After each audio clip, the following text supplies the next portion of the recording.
You'd miss it if you blinked. A 7-year-old boy in the quiet aisle of a small-town library, his denim jacket too big, clutching a worn teddy bear. One hand gripped the toy tight, the other made a small, almost invisible gesture. Palm out, thumb tucked in, fingers curling around it. To most eyes, it looked like nothing. But to someone who knew, that hand signal was not nothing. It was a silent cry for help, and only one set of eyes caught it. They didn't belong to a person.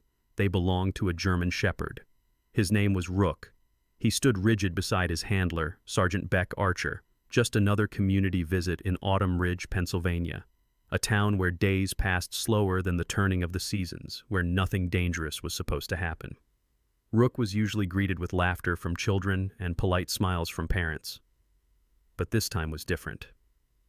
Rook froze in the biography section, ears tall, tail stiff, eyes locked on the little boy near the shelves. It wasn't the mother beside him that made the dog react.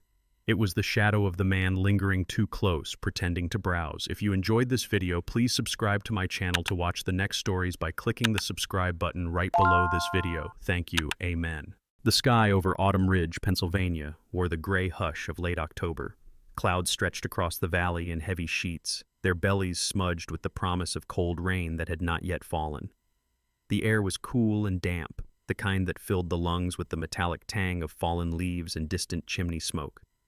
The town itself was quiet, a place of brick storefronts and white-trimmed houses that seemed to lean closer together in the fall, as though bracing against the long winter ahead. At the edge of Main Street stood the Autumn Ridge Public Library, a red brick building with tall windows that glowed against the gloom outside, its doors open to anyone seeking warmth, knowledge, or simply silence. Through those doors stepped Sergeant Beck Archer, a young man of 27 whose body still carried the memory of war even when his uniform was gone. Beck stood tall, broad-shouldered, with a square jaw that had once been cleanly handsome, but was now marred by a faint white scar that curved along his temple. His dark hair, cropped short, bristled against the pale light, and his eyes, steel blue, steady but shadowed, moved with the restless caution of someone who had learned to measure every space, every sound. Beck wore a simple olive jacket and faded jeans, but his posture marked him as military, straight spine, careful steps, scanning gaze. Convalescent leave had been granted to him after a roadside blast in Kandahar left his left leg weakened and his nights tangled with memories. His commanding officer had suggested he find a mission back home. Beck's mission, tentative as it was, now walked on 4 legs beside him. Rook, a 6-year-old German shepherd, padded into the library with the composure of an old soldier. His coat was a storm of black and tan, thick along the shoulders, sleek along the haunches, and peppered with a single patch of gray near the muzzle. His ears stood tall, alert but not tense, and his eyes, deep amber, held the strange intelligence of a creature who had seen as much as any man. Rook had been trained for combat bomb detection, tracking, search, and rescue, but retirement had not softened his edge. His stride carried muscle and purpose, every step measured. Yet beneath the discipline lay a gentleness that Beck knew well. Rook had an uncanny patience with children, letting their small hands tug at his ears without a twitch. Today, that patience was being tested in a different way. Beck's goal was clear: pass a low-stakes community visit, the first requirement toward Rook's therapy dog certification, and maybe prove to the town and to himself that they still belonged somewhere quiet. The library breathed softly around them. Rows of shelves lined with books whose spines were mosaics of color, lamps glowing gold above reading tables, the hush of whispered voices in pages turning like the wings of paper birds. The air smelled of dust, leather, and faintly of cinnamon from a bake sale lingering in the lobby. Beck led Rook down the main aisle, past fiction and biography, toward the children's section, where voices were gentler and colors brighter. It was there that Rook's ears pricked. At the far end of the children's shelves stood Theo Merrick, a boy no more than 7. He was small, slight for his age, his denim jacket 2 sizes too large, sleeves bunched at the wrists, the hem brushing his knees. His hair was a tousled wheat blonde, the color of dry summer grass, and his eyes, wide and watchful, carried the wary brightness of a child who had already learned caution. Theo clutched a teddy bear so worn its fur was matted flat, its left ear bent permanently sideways. The boy stood close to his mother, but his gaze, darting upward at Rook, betrayed something deeper. He lifted one hand, small fingers pale against the denim cuff, and made a gesture, palm out, thumb tucked, fingers curling inward. It was swift, nearly imperceptible, a signal that most would have dismissed as a nervous tic. Rook did not dismiss it. The shepherd froze, body stiffening into a line of alert power. His tail straightened, his head lowered, and from his throat came a low growl, quiet but unmistakable, like the rolling thunder of a storm still miles away. Beck felt the leash tighten, saw the focus sharpen in Rook's amber eyes, and every nerve in his body remembered training. He dropped to a crouch beside the dog. "What is it, buddy?" he murmured. But he already knew. This was not the posture of threat detection. This was the posture of recognition. Rook had seen the signal, and now Beck followed his line of sight straight to the boy. Theo's mother, Nora Merrick, stood beside him. She was a woman in her early 30s, tall but narrow-framed, with a pale complexion and dark hair pulled into a hasty ponytail. Her clothes were practical, a simple black sweater, jeans worn thin at the knees, sneakers scuffed from long use. Nora's face might once have been soft with laughter, but now it bore the faint grooves of worry. Her brown eyes flicked anxiously around the library, never settling, as though she carried the habit of someone accustomed to scanning exits. Life had made her cautious. She smiled distractedly down at Theo, patting his shoulder, whispering for him to behave. She did not notice the signal. She did not see the way her son's hand curled like a secret cry. She was too busy keeping him quiet, too busy surviving the day in a world that seemed to have pressed too hard upon her shoulders. 10 feet behind them, leaning at the end cap of the true crime section, stood a man who was not reading. Kent Dwyer, though Beck did not yet know his name, was tall, built in a rangy way that suggested both strength and cunning. His hair was dark, slicked back with too much gel, and tattoos crawled down his forearms, black coils of barbed wire, the faint outline of letters in Old English script. He wore a leather jacket over a gray shirt, jeans stiff and new, boots heavy with a shine that didn't belong in a library. But it was his eyes that marked him, sharp, cold, watching Nora, not the books. His smile when Beck caught his gaze was thin, practiced, the smile of a man who had spent a lifetime convincing others he was harmless while sliding secrets into his pockets. He eased his hands into those pockets now, casual as rain, but the gesture carried the weight of concealment. Beck's original goal, just a quiet pass through the library, prove Rook could keep calm around children, vanished. In its place rose a sharper mission. Keep the boy safe, keep the mother close, and figure out who the watcher was, all without turning a sanctuary of books into a battlefield. His chest tightened with the familiar coil of readiness. The library was no longer only a building, it was terrain. Every shelf a barrier, every corner a blind spot, every patron a potential witness. He breathed slow, steady, and prepared. Rook, never blinking, broke the silence with a single sharp bark. The sound cut through the hush like glass shattering. Heads turned, books stilled, and Theo's small body jerked as though pulled by an unseen thread. Beck's hand tightened on the leash, his eyes on Nora, on Theo, on the man by the shelves. The mission had already changed, and the quiet between bookends would never be the same again. The hum of the library had shifted. Where once the air had been filled with the soft symphony of whispered words and pages turning, now there was tension, invisible but palpable, like the tight wire of a violin stretched too far. Sergeant Beck Archer remained in the center of the current, his posture deceptively casual as he stood between Kent Dwyer and the small crescent-shaped nook where Nora and her boy Theo had been guided. His hand rested loosely on Rook's leash, though both he and the shepherd knew there was nothing loose about the situation. Rook had angled his body slightly, a living shield whose amber eyes never left Kent's form. The dog's fur bristled only faintly, but the line of his body was carved out of readiness. It was then that Maggie Rowan approached. Maggie was the head librarian of Autumn Ridge Public Library, a woman in her late 50s with a frame both slender and unbending, like the mast of a ship that had braved too many storms but never cracked. Her gray hair was pinned neatly at the back of her head, streaks of white gleaming beneath the warm glow of overhead lamps. She wore a cardigan the color of faded plum, buttoned carefully, and a string of reading glasses dangled from a thin chain around her neck. Maggie had been with the library for more than 30 years, having weathered budget cuts, floods in the basement, and one bizarre incident when a bat had taken up residence in the rafters. Her life, quiet and steady, had shaped her into someone who did not rattle easily. Her eyes, however, were sharper than her voice, which carried the softness of a grandmother telling bedtime stories.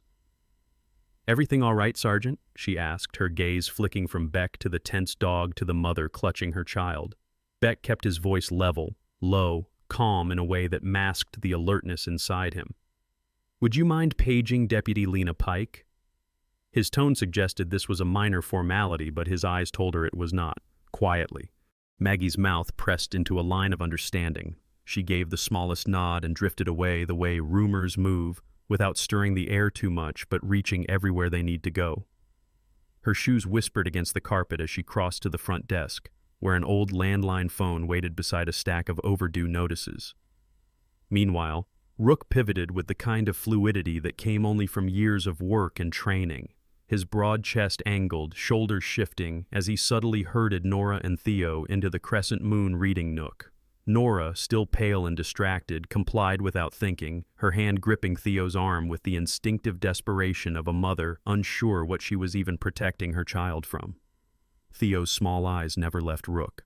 The boy's chest rose and fell quickly, his denim jacket rustling softly, and he clutched his teddy bear tighter, as though the worn toy could anchor him to something safe.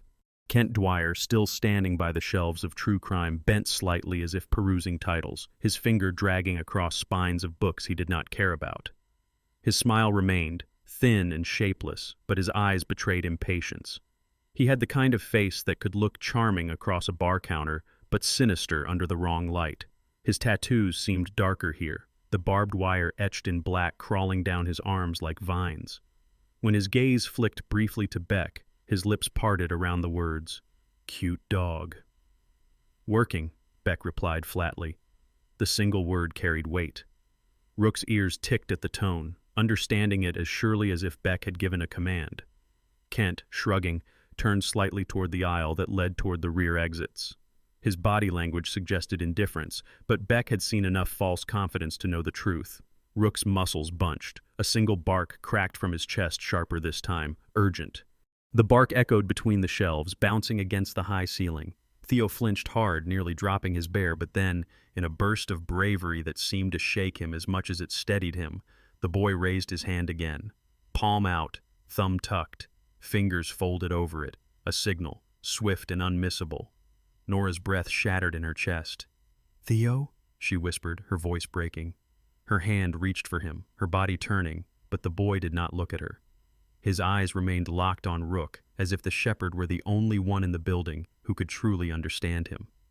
And then Deputy Lena Pike arrived.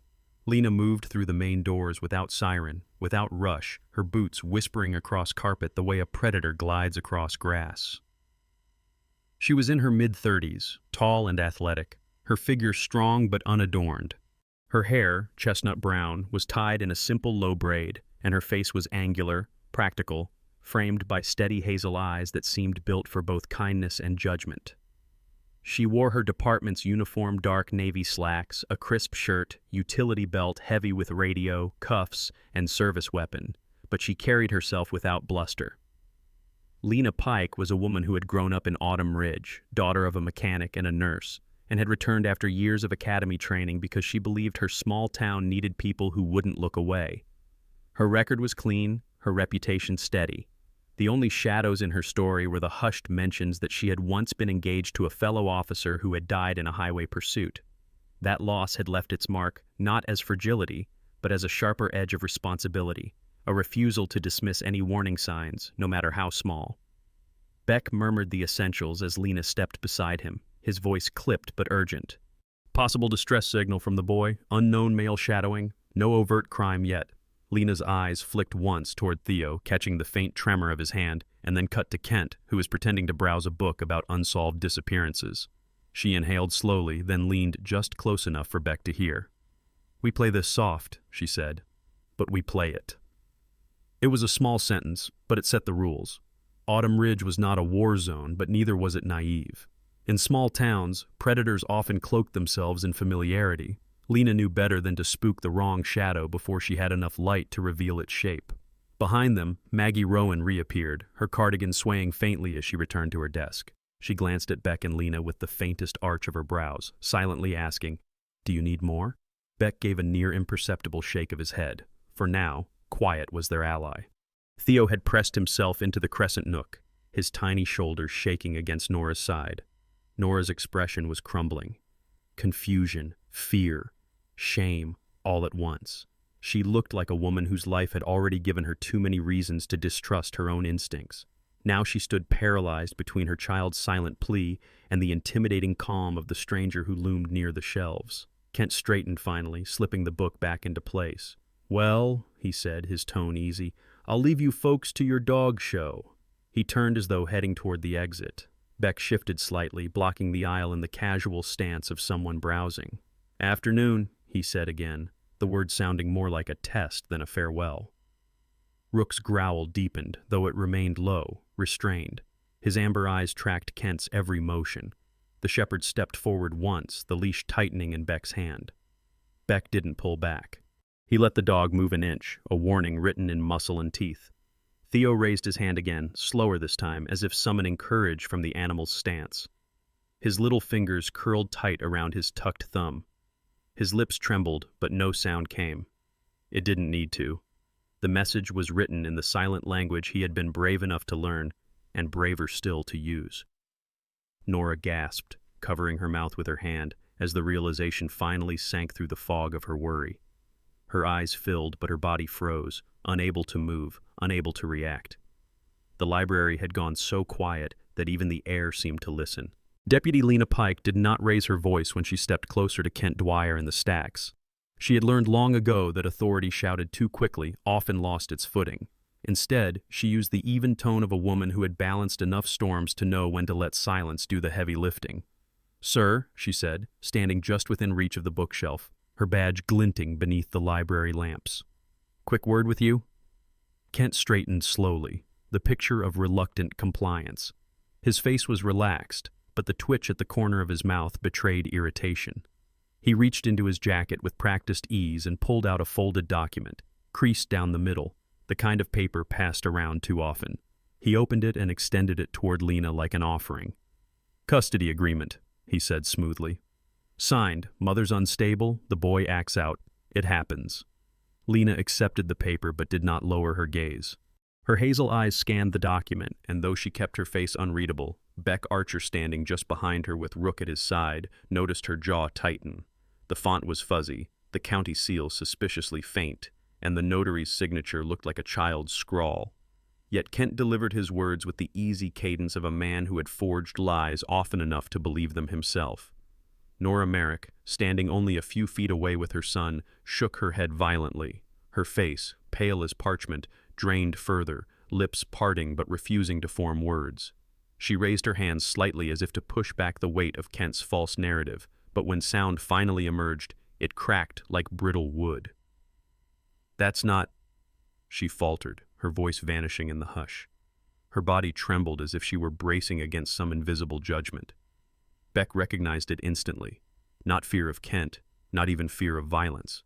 It was the deeper, lonelier fear of being doubted, of not being believed by those who held power.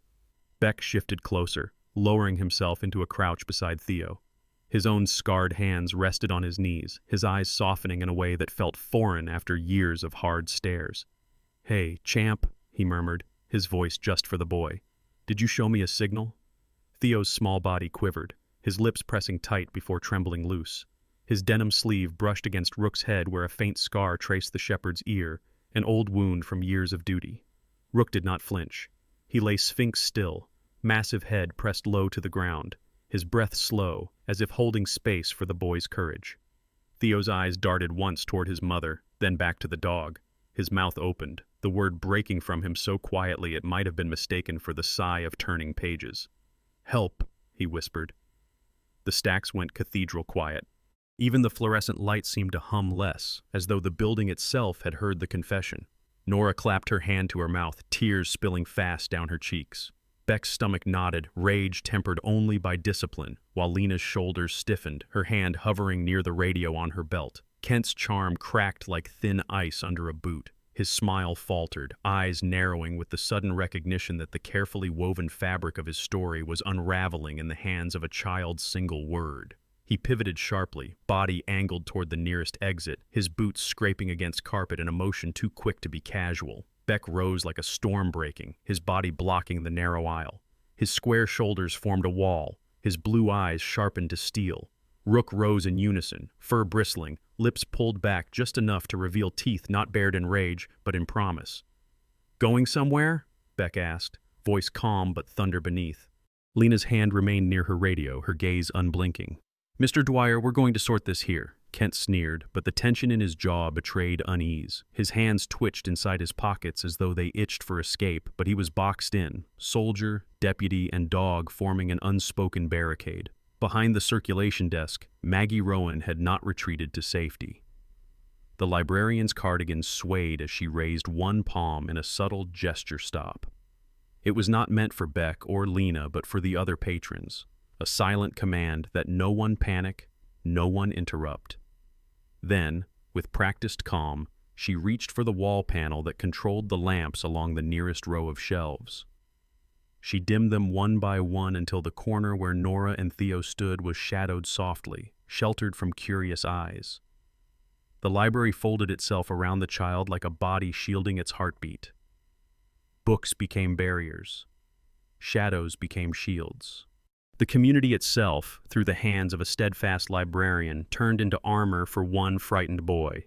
Theo leaned into Rook, the boy's tiny fingers clutching the shepherd's fur with the desperation of someone holding onto a rope above dark water. Rook remained unflinching, his amber eyes locked on Kent, yet his body radiated a protective stillness that seeped into Theo like warmth. For a moment, the entire library seemed to hold its breath. Then Lena spoke again, her words steady, balanced between calm and command. "Mr. Dwyer, I'm going to ask you to sit down, right now." Kent's nostrils flared. He glanced once toward the door, then at the boy, then at Beck, calculating paths like a cornered animal. But every option closed on him. Soldier, deputy, librarian, and a dog who could not be deceived. And in that closing circle, the truth thin, fragile, spoken in a child's whisper, had become undeniable. The library's circulation desk, polished by decades of use and the countless arms of townsfolk leaning across it, now served as the stage for confrontation. Deputy Lena Pike laid Kent Dwyer's custody paper flat on its surface. The paper buckled at her touch, as if it already knew it would not stand up to scrutiny. The ink was smudged, the county seal printed instead of embossed, the notary block dated a month into the future. Lena's hazel eyes scanned every line, and though her jaw was still, her posture told Beck Archer everything. This wasn't just sloppy, it was a fraud. Kent leaned on the opposite side of the desk, leather jacket creaking. His smile was strained, his tattoos twitching with each subtle flex of his forearms. "I don't see why we're wasting time. It's all there in black and white. She's unstable, the boy's mine to protect." His voice carried false warmth, the kind Beck recognized from men who had charmed their way past suspicion before. Beck's phone vibrated in his jacket pocket. He pulled it free and saw the name. Cole Rains, an old friend from his Marine days who had since become a Judge Advocate General's officer. Cole's email was curt, efficient, stripped of pleasantries. Temporary protective order filed by Nora Merrick last month. Violations logged twice by the sheriff's office. Subject, Kent Dwyer. Paperwork you're holding is not recorded anywhere in county databases. Beck's lips tightened. Cole Rains had been one of the sharpest in his unit, a wiry man with sandy hair and a restless energy that had once driven them both through grueling desert patrols. Now Cole wielded laws instead of rifles, and his confirmation was the final nail in Kent's fragile charade. "Mr. Dwyer," Lena said, her tone sliding from calm to cold, "this document is a fake. You're being detained." Her words struck like frost across glass. For the first time, Kent's facade cracked. His smirk faltered, eyes narrowing into hard slits. "You people love drama," he muttered, trying to make his disdain sound like control. But his voice caught at the edge, betraying the coil of frustration beneath. Lena moved with deliberate precision, unclipping her cuffs. Kent tensed, but Beck shifted subtly, his body forming a barrier, Rook standing at his side. The shepherd's tail was stiff, his amber eyes fixed, silent growl rumbling like distant thunder. Kent saw the animal and knew better than to test the odds. Behind them, Maggie Rowan had stepped out from behind her desk, her cardigan fluttering as she placed a hand gently on Nora's trembling shoulder. Nora's face looked carved from porcelain, fragile and white, her dark hair a loose curtain around eyes wide with relief and exhaustion. Theo clung to her leg, teddy bear squashed between his small chest and his mother's hip, his denim jacket wrinkled from the grip of his tiny fists. Maggie's voice was low but steady. "Come with me, both of you," she said. "The community room will be quieter." The community room was a modest space tucked at the back of the library where folding tables could be set up for meetings, after-school crafts, or town history lectures. Its walls were pale yellow, its floor scuffed linoleum, and its bulletin board pinned with children's drawings and flyers for blood drives. Here, Maggie led Nora and Theo, seating them in chairs that sagged with age. She fetched cocoa from a machine older than her career, its paint chipped, but still sputtering to life. Beck joined them a moment later, handing Theo the steaming paper cup. His own hands trembled as he prepared it, the sound of the machine's click and hiss twisting into memory. The click of a safety catch, the hiss of sandstorms in foreign deserts. His leg tensed with the phantom ache of old injuries, his breath shallow until a weight pressed gently against his thigh. Rook leaned into him, the shepherd's warm flank grounding him back in the present. Beck exhaled, shoulders loosening as his hand found the thick fur at Rook's neck. Nora's hand shook as she sipped her cocoa, her eyes darting between Beck and Lena, unsure who to thank, unsure if thanks would ever be enough. Theo sat cross-legged on his chair, sipping carefully, his gaze still locked often on Rook as if tethered to safety by the dog's very existence. While the room tried to reclaim its calm, Beck wandered to the bulletin board. A sheet of official letterhead caught his eye. Town Council Announcement. The text was blunt budget cuts effective January would eliminate several community programs. Among them was the library's after-school program, the very one that had quietly taught children safety signals like the one Theo had used. Beck read the line twice, his chest heavy with disbelief. He imagined the signal lost to bureaucratic trimming, future children silenced for lack of a simple lesson. Rook huffed beside him, the sound heavy as a verdict. Beck muttered under his breath, "Not on our watch." The door to the community room creaked open, and another figure entered. Officer Dale Hensley, a patrol officer from the Autumn Ridge Police Department. Dale was in his early 40s, thick around the middle from too many late-night meals at diners, with thinning blonde hair combed across a scalp beginning to show through. His uniform strained slightly at the belt, but his demeanor was steady, his blue eyes carrying the weary kindness of a man who had spent his career doing more good than harm, though always under the radar. Dale nodded at Lena, his voice gravelly. "Transport's on its way. We'll take Dwyer in." "Good," Lena replied, her eyes never softening. She scribbled notes into her pad, documenting every detail with the meticulousness of someone who had learned that details kept predators from slipping free. Kent's muffled protest echoed from the front as he was cuffed and placed under Dale's supervision. He spat curses, but his words fell flat, the echo of a man whose lies had finally been cornered. In the community room, the tension ebbed, but Beck remained alert. The presence of threat had awakened an old vigilance he struggled to quiet. Rook sensed it, pressed tighter against him, amber eyes steady as if to remind him that the war was behind, but battles still had to be chosen wisely. Maggie moved to the notice board herself, her sharp eyes narrowing at the council's letter. She had fought these battles before, funding slashed, hours reduced, but this one struck deeper. Her lips pressed into a thin line, and she looked to Beck. "Without that program," she said, her voice low, "Theo may not have known the signal. Others won't either. That's what they call trimming fat." Her laugh was bitter, humorless. "They don't see children's safety as meat and bone." Beck said nothing, but his silence was a vow. The afternoon wore into evening. The rain finally began outside, tapping against the high windows, soft at first and then in steady rhythm. Patrons had trickled out, the library settling into its quieter hours.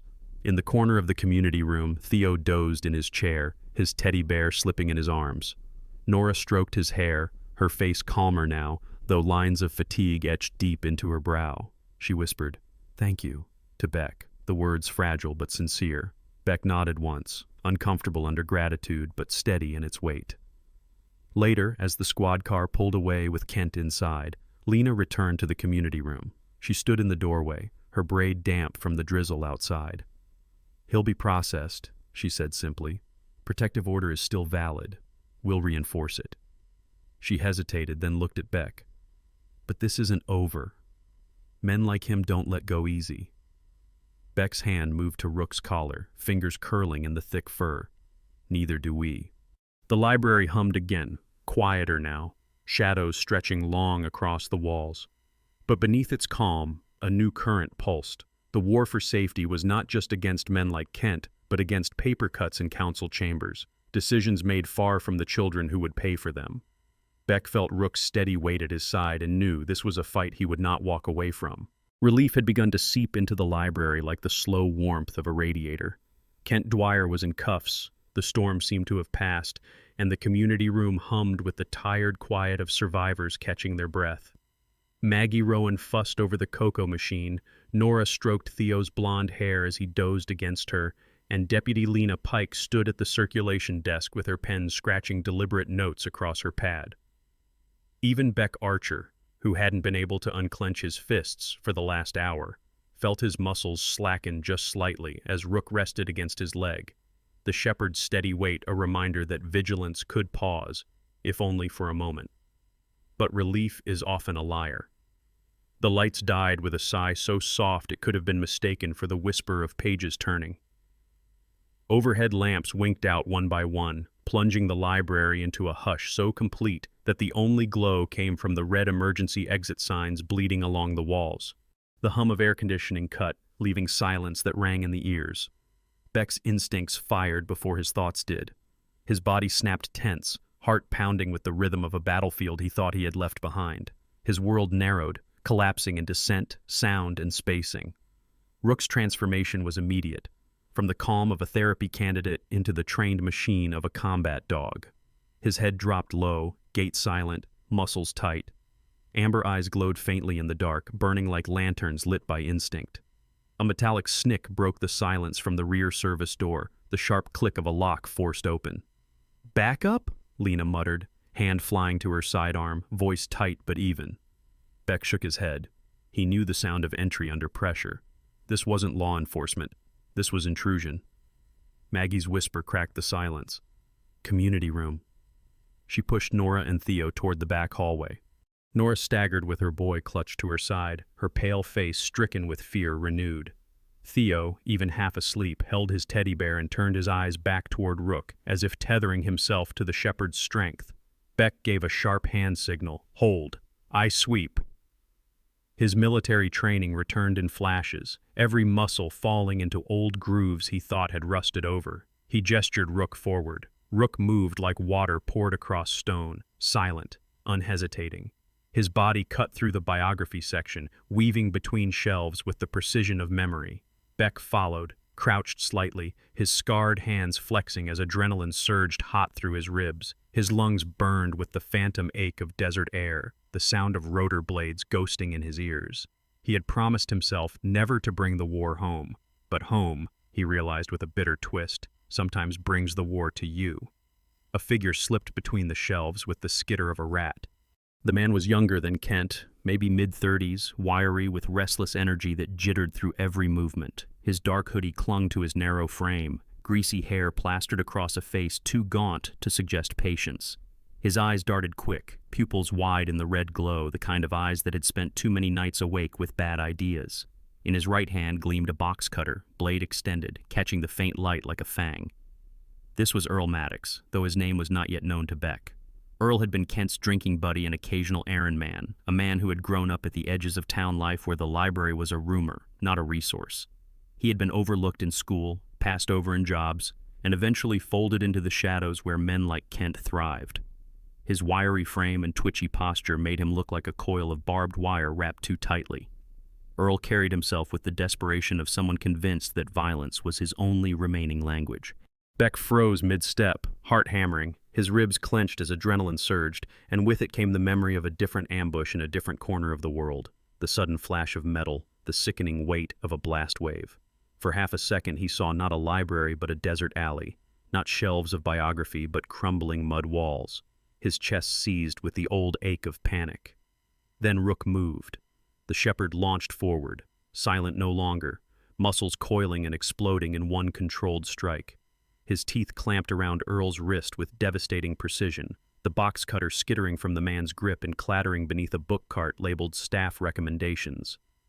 Earl screamed, a high, ragged sound, flailing as the weight of the dog drove him backward against the shelves. Books rained down around them, thudding onto the carpet in chaotic rhythm. Beck snapped back to the present. He surged forward, pinning Earl's free arm to the shelf, twisting his body with practiced efficiency until the wiry man collapsed to his knees. Lena appeared an instant later, boots whispering across the dark, weapon drawn. Her hazel eyes caught the scene in a flash, Earl writhing beneath Beck, Rook's teeth locked like iron on his wrist. Without hesitation, she holstered her gun and drew her cuffs, snapping steel around Earl's arms even as he spat curses. "Get this dog off me!" he shrieked. But the tremor in his voice betrayed the realization that the dog's restraint was measured, not wild. Rook was trained to neutralize, not destroy. Beck's sharp command, "Release!" broke through, and Rook obeyed instantly, teeth withdrawing though his stance remained taut, ready. In the community room, Maggie clutched Nora's arm as she held Theo tight against her chest. The boy, wide awake now, peered toward the doorway. His eyes locked on Rook, who stood framed against the shadowed biography shelves, amber gaze steady even in the dim. Theo whispered to himself, "He's still watching me," as if the invisible rope of trust between him and the dog stretched unbroken through walls. The lights flickered once, twice, and then returned with a buzzing hum. Fluorescent lamps crackled back to life, revealing shelves knocked askew, books scattered like fallen leaves, and Earl Maddox pinned against the carpet, wrists cuffed, sweat streaking down his gaunt face. Beck exhaled the longest breath of his life. His ribs ached from the tension, his scarred hands trembling faintly as adrenaline ebbed. He glanced at Rook, who sat back on his haunches, tongue lolling just slightly, amber eyes still locked on the subdued intruder. Beck reached down, fingers curling into the shepherd's fur, anchoring himself once again. Lena radioed for a second unit, her voice clipped but calm. Maggie straightened books with shaking hands, her lips pressed tight in the effort to restore order to chaos. Nora held Theo tighter, whispering into his hair, though her eyes stayed fixed on Beck and Rook, as though she finally saw not just protectors, but anchors in a storm that kept returning. The biography shelves returned to being just wood and paper, dust motes swirling in fluorescent light. But for everyone who had witnessed it, the library had changed. It was no longer just a place of stories on pages, but a battlefield where silence and shadows had nearly taken a child again.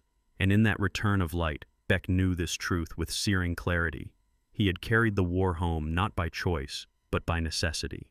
And perhaps, in some strange way, this library had been waiting for him to bring it, so he and Rook could fight one more battle this time for a boy whose silent cry had been answered. Morning came to Autumn Ridge wrapped in pale gold light and the faint chill of rain-soaked air. The storm of the previous night had left the sidewalks slick, the trees shining as if polished, and the library standing in dignified silence beneath a sky that finally seemed at rest. Inside, the smell of old books mingled with cinnamon rolls from a bakery box Maggie Rowan had brought in herself. She believed in food as balm, and today the library needed all the balm it could get. At the circulation desk sat Theo Merrick, his legs swinging off the chair too high for him, a plate of pancakes balanced in front of him. His hair was rumpled from restless sleep, and a streak of maple syrup glistened at the corner of his mouth. A box of crayons lay scattered, and Theo gripped a gold one like it was a sword. He leaned over a sheet of paper, tongue poking from the corner of his lips in deep concentration. He was coloring a German shepherd, big, regal, amber-eyed. Every so often, the real Rook would lower his nose, sniff the crayon, and attempt a gentle theft with his teeth. Theo would squeal, giggle, and snatch it back, scolding the dog with the solemnity of a judge. Rook would sit back, tongue lolling, eyes gleaming with the mischief of a creature who understood he had become more than a soldier. He had become a child's guardian, and, now, a clown when the moment allowed. Maggie watched this scene with quiet reverence, her gray hair pinned into a bun so sharp it looked like a crown of resilience. For years she had fought invisible battles for her library budget meetings, skeptical mayors, endless forms, and for years she had felt like she was losing ground. Yet now she saw the quiet truth unfold in front of her. The library had not just held knowledge, It had saved a boy. And today, the town would decide if such a sanctuary was worth keeping. At town hall, the council chamber filled with the scrape of chairs and the low murmur of arguments rehearsed too many times. The room smelled faintly of coffee and damp coats. The council members sat behind their long wooden table, faces impassive, prepared to cut programs like a butcher trims fat. Their leader was Councilman Richard Halpern, a tall man in his 60s with thinning silver hair and rimless glasses. He had a reputation for penny pinching so tight it bordered on cruelty, though he always insisted it was prudence. His suits were immaculate, his tone clipped, and he spoke as if every dollar were his personal sacrifice. Maggie stood at the front, small against the wide room. She wore her best charcoal skirt and blazer, though the blazer showed its age in frayed seams at the cuffs. Her hands shook slightly as she held her notes, but her chin was high. She began to speak of literacy, of safe havens, of children whose futures were shaped by what the library offered. But she spoke alone at first, her voice a drop of water in a well too deep. Then the doors opened, and Autumn Ridge filed in. Parents in worn jackets, teachers still carrying the chalk dust of their classrooms, deputies in uniform, faces calm but present. And at the center, Sergeant Beck Archer, tall and square-shouldered, his scar faint in the morning light, his stride steady though his legs still stiff from war. Beside him trotted Rook, harness gleaming, tail high. The dog's presence drew eyes first, but it was the boy clutching his teddy bear at his mother's side who changed the atmosphere. Theo Merrick looked small, fragile, but his presence filled the room like a story too powerful to ignore. Beck had not prepared a speech. He had never been good at them, had spent his adult life giving orders, not appeals. But when the council asked for comments, he stepped forward, his voice steady though his hands felt clammy. "We didn't teach Theo that signal in a bunker," he said, eyes sweeping the council table. "We taught it here, in the library. We saved him here." The words were simple, but they rang like bells. In the back, Nora Merrick wept quietly, her pale face tilted against Theo's hair. Maggie lowered her notes, realizing she no longer needed them. The town had brought its own testimony. When the vote came, the cuts failed. Funding was restored. The library would live on, its after-school program safe, its doors open not just for stories, but for survival. 2 weeks later, Rook sat tall in a small office where a therapist with kind eyes conducted his evaluation. The shepherd yawned through most of the process, offering a dignified paw when asked, tolerating a toddler's shriek without flinch, and demonstrating the calm that years of service and recent salvation had honed into him. He passed with quiet glory. Beck signed the adoption papers with hands that, for the first time in years, did not shake. His name and Rook's shared the page like a vow. On Tuesdays, the program began. Reading with Rook. Children gathered on rugs between the stacks, some shy, some eager, all carrying books clutched to their small chests. Beck sat cross-legged while Rook sprawled beside him, head on his paws, amber eyes half-lidded with patience. Theo sat in the front, now bold enough to raise his hand during story time, his denim jacket replaced with one Maggie had given him from the lost and found box, clean and fitting. They read aloud together, stumbling through words but finding courage in the shepherd's steady gaze. And between the stories, Maggie or Lena would teach the silent signal, weaving safety into fairy tales, showing children that sometimes heroes didn't roar, they signaled, and someone saw. On a rainy Thursday, Theo tugged Beck's sleeve as the children dispersed. "Sergeant?" he asked, his small voice trembling with a kind of wonder. Beck crouched so their eyes met. Theo clutched his bear, eyes wide. "Did Rook understand me because he's smart, or because he's kind?" Beck looked at the dog, who tilted his head and let out a single soft huff, as if adding his own commentary. "Both," Beck said finally, "but the kindness came first." The boy smiled, a fragile but bright thing, and pressed his face into Rook's fur. And there, between stacks and second chances, a Marine who had thought he had no mission left, a mother who had thought no one would believe her, a boy who had thought his voice was too small, a dog who had thought his work was done, and a library that had thought it was dying, all discovered the same truth. Sometimes the bravest sound in the world is a silence somebody else hears. In the end, this story reminds us that sometimes the loudest cry for help is silent. A gesture, a look, or a moment of courage can change everything when someone chooses to see it. In our daily lives, we walk past people carrying burdens we may not notice. A kind word, a gentle question, or even quiet presence might be the rescue they need. If this story touched your heart, please share it with someone who needs hope. Leave a comment with your thoughts and subscribe to the channel so more stories like this can reach others. May God bless you and your family with protection, kindness, and courage. And if you believe in the power of silent prayers and the hope that love always finds us, write Amen in the comments below.